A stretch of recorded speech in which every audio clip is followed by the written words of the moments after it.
I'm Das, and we're on a virtual field trip right now, but we're in a very special location, and it's an honor to be here. It's D-Day +1. 75 years ago, June 6th, this place was a madhouse. And we're a day after that, so we're on June 7th here.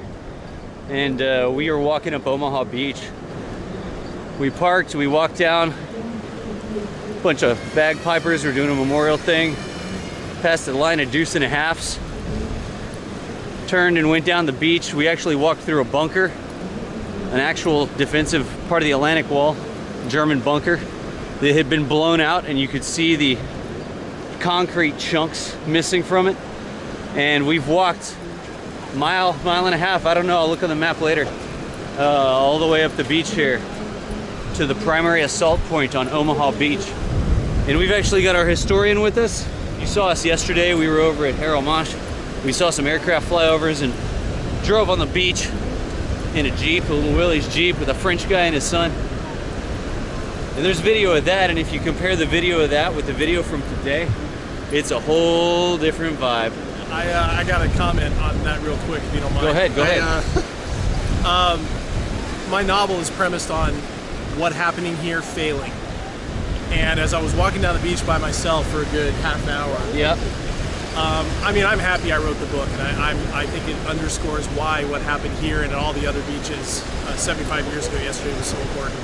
But it almost felt sacrilegious that I did it when I was Really? when I'm walking down the beach, going to contemplate all these men coming here and dying and not achieving the objective. I felt like there was just something wrong with that, even though it wasn't inevitable by any stretch. Even though it wasn't inevitable, the weight of what happened here, I felt very profoundly. Yeah. And the idea that that might not have worked has felt like a knot in my stomach for the last half hour or hour. And those guys on the beach, as we've talked a lot on this field trip already, all these people knew the stakes and knew they absolutely had to get onto those bluffs. They absolutely had to. Yeah. So the dedication of these guys out here, scared to death, under fire, trying not to get killed, trying to achieve their objective, and knowing that from their vantage point, there was no option to retreat. Yeah. They needed to keep moving forward. Yeah. Right? In the absence of orders, keep moving forward. The fact that they did that and accomplished it is overpowering to me today. And I've been studying this for a long time. And so anyway, it felt kind of weird. Yeah. That I wrote a book where it failed. I just wanted to throw that out there because it's kind of been swimming in my head for the last half hour.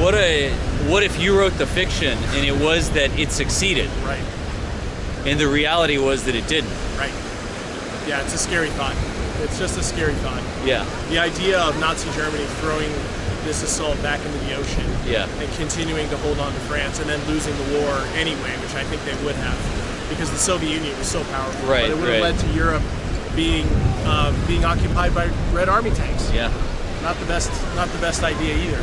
Yeah. And so, as people in Eastern Europe will tell you, and it was a major moment. So I kind of I'm at a loss for words. I'm trying to find them. Yep. But that's what I was thinking about coming down the beach. Yep.